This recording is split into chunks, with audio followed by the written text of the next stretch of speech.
Hi everyone. We are going to look here at example 1 in section 4.6, where we're going to put Newton's method to use for the first time. So the problem says, starting with x sub 0 or x naught equals 2, find the approximation x sub 3 to the root of the equation y equals 1/2 x minus sine x. Round your result to 4 decimal places.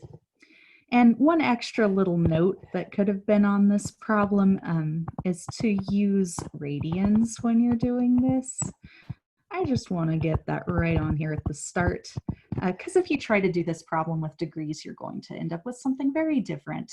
So remember that radians are our default here, and we'll use that system. Okay, so let's start out by writing down our formula for Newton's method that you would have seen in the previous video. And that was this iterative or recursive formula, x sub n plus 1 equals x sub n minus f of x sub n over f prime of x sub n. Okay, and this is where x sub n is like your old or current value.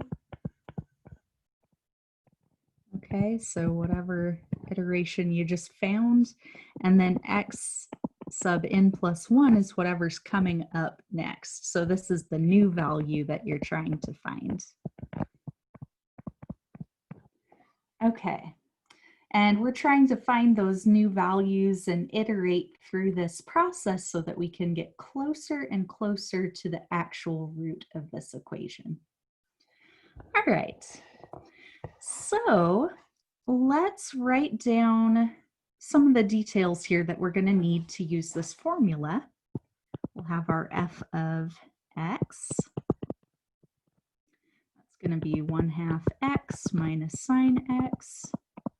And then we're going to need its derivative as well. F prime of x is going to be 1/2 minus cosine x. Okay, so if you put those together with our Newton's method formula here, we'll get the custom formula for this problem. X sub n plus 1 equals x sub n minus, f of x sub n would be 1/2 xn minus sine of xn, over 1/2 minus the cosine of xn. All right, so that's the formula we're going to be working with and plugging our values into. So we're going to start with x naught equals 2. We've been given that. Remember, in some problems you might have to find your own, so I'll show you an example of one of those in the next video. But here we're given x naught, x sub 0 equals 2. Okay, so that's fun. There's nothing for us to do with that right now.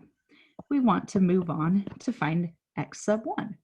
Okay, so currently our n value is 0, and we're trying to find x sub 0 plus 1 right here, x sub 1. And so we're going to be plugging in our x naught, x sub 0 over here for x sub n. All right, and there, there, and there. Okay, so let's do that.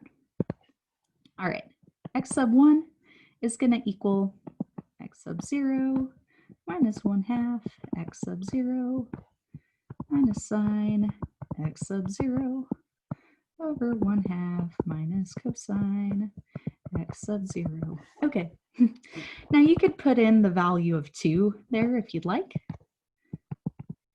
1/2 times 2 minus sine of 2 over 1/2 minus cosine of 2.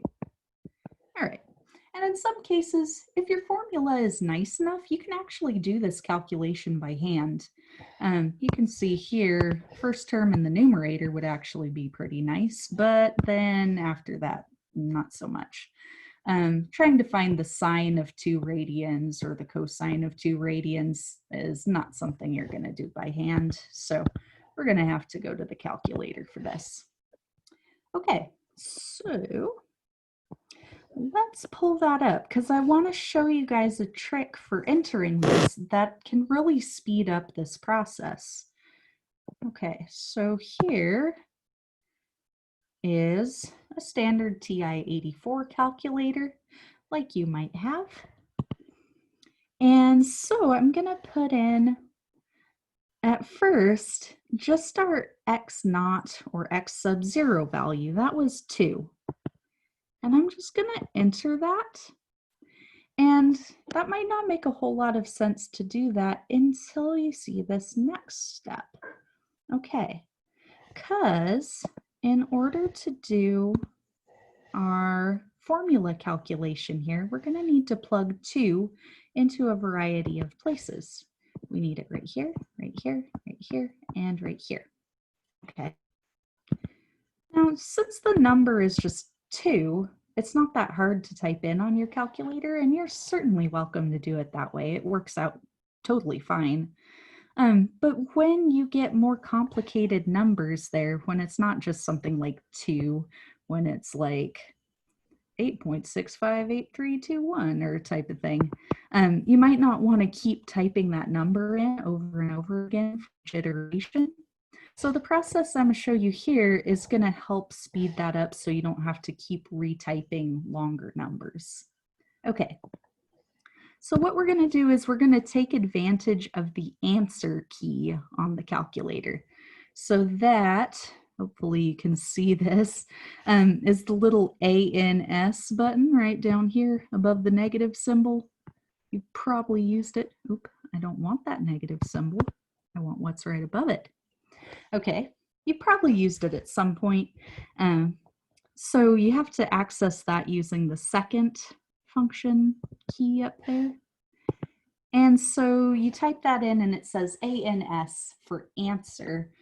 So it's going to take whatever answer we were just looking at, in this case 2, and put it in right there where it says ANS. All right. So ANS is taking the place of 2 for us. So that's 2, and then minus 1/2. Well, this is going up in the numerator of our big fraction, so let me use some parentheses. Okay, so we're going to have up in the numerator 1/2 times 2 effectively, so times our answer. Okay, and then minus the sign of our answer. And that makes the numerator. And really quickly, let me just make sure that I am in radians. I am. Okay, that's good. Okay, so we want that. That's good. All right. So we have our numerator of the big fraction, and now divide, and we'll do the denominator. So that was the 1/2 minus cosine of x naught. So we'll have 1/2 minus the cosine of x naught, in this case, our answer, 2. Okay, so we can type it in just like that and press enter, and this is the value for x1, 1.9099, etc. All right, let's see, I'll take that to 4 decimal places, so 1.9010. Okay. So we get, about 1.9010. Okay, now we would want to find the next iteration, x sub 2, and that's going to be x1 minus 1/2 x1 minus sine of x1 over 1/2 minus cosine of x1. Okay, because x1 just became the x in or old value, x2 is the new value we were trying to find. So we're going to put this in. Now here's where the numbers start getting a little longer. So if you wanted, you could retype in 1.9010. Ideally, keep more decimal places than that though. So you'd need to type in that whole long number. You could type it in here, here, here, here, and that would be fine. All right. But the way we've got things set up on the calculator right now, we're going to be able to do it faster. And that's good. All right, because now that we've entered and found this x1 value, this is now in the spot for answer. This is what's going to be getting plugged in when we use that ANS key. All right. And so we can use ANS to refer to x1. Now the other trick is that we can do the exact same entry over again if you use the second key and then press the enter button. See right above there it says entry. Okay, and so it just copied the exact same formula that I just used, which was like our custom to this problem formula for Newton's method.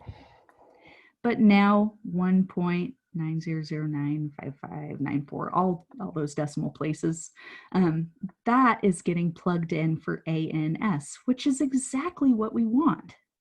So if you just do that and press enter, this is x2, 1.8955, etc.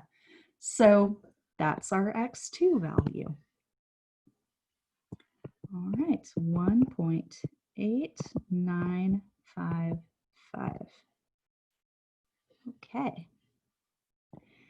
And so we're going to use that. Okay, x2 is now the old value. x3 is up and coming. It's the new thing. So x2 gets plugged in as the old, right into our formula.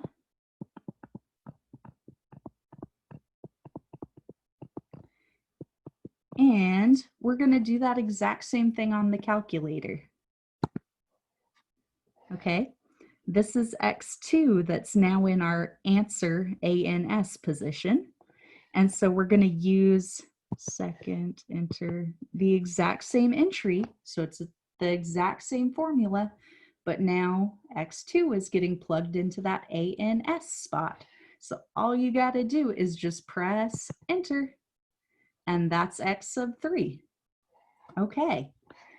Now notice that this is 1.895494. All right. If we're rounding to 4 decimal places, this actually rounds to 1.8955 again. So it started repeating there. That's interesting. We're going to look at that. 1.8955. Okay. Just to make a little note, this was 1.895494. Okay, and then the previous one was a little different. It was 1.895512.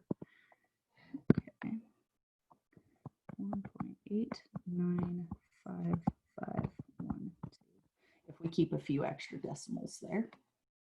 All right. But remember in our problem, we were just being asked to find x3, so we get to stop there. Find the approximation x sub 3 to the root of our equation. So we've found it here. This is good. This is x sub 3. So we say that the approximation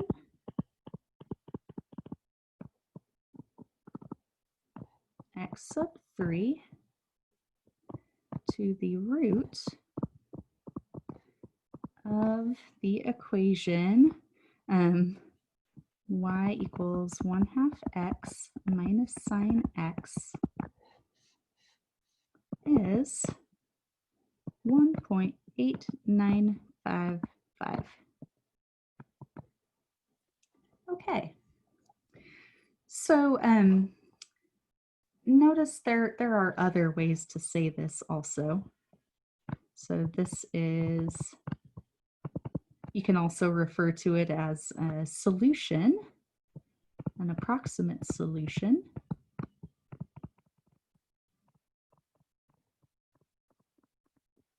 Finding where this function equals 0, because remember that's what a root actually means. So this is a solution, an approximate solution to 1/2 x minus sine x equals 0. Okay. And so yeah, we've got our answer. But there's one more thing that I really wanted to highlight here, which is the fact that we did get 2 repeating values here when we rounded off to 4 decimal places. It was 1.8955 twice in a row. And that's actually a really nice thing to see with this method. It's kind of settling down here. If we were to keep going and do more iterations after x sub 3, let's do a few actually. Here, let's go to the calculator. So let's do another iteration. This is x sub 3 right now. So if we use our same formula and press enter, it's going to find us x sub 4. And notice how that is actually exactly the same for the full number of decimal places that the calculator is displaying. So that's out to 9 decimal places. These match exactly. So this has really settled down to be the same answer out to 9 decimal places there. And you can imagine if we do this again, it's still going to be the same thing. And so it's settled down to that point and it's staying there. That tells us that we've actually arrived at the root here. We're approximating it closely enough that the value on the calculator isn't changing if we keep iterating more, okay? So our Newton's method iteration has settled down, or we call this converged on this value. Okay, and it only took like 3 iterations or so here if we were going to 4 decimal places. So we can say that, not with the highlighter, we can say that this iteration converged quickly. Okay, so that word converged is basically like saying that this has settled down to a particular value. Right, and that indicates that this method is probably working pretty well for us.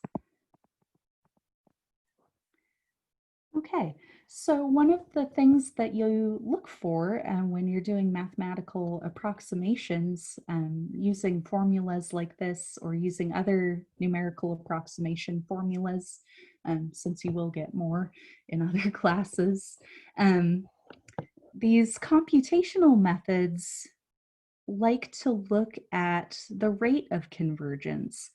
If your method that you're using converges quickly, that indicates that it's more efficient. It'll find you a solution faster. It won't put as much stress on your computer system. So when you're doing massive calculations with a lot of computer power, you would like to use methods that converge quickly so that you can save as much of that computing power as possible, so that you can be efficient. So quick convergence is usually a good thing. Other methods might have a longer convergence time, but you'd kind of have to gauge what you were looking at for your particular problem or your particular project and see which method would fit best. But usually quick convergence is a nice thing to have. So yeah, we had that here in this case. All right, so yeah, that is how we use Newton's method to find a root.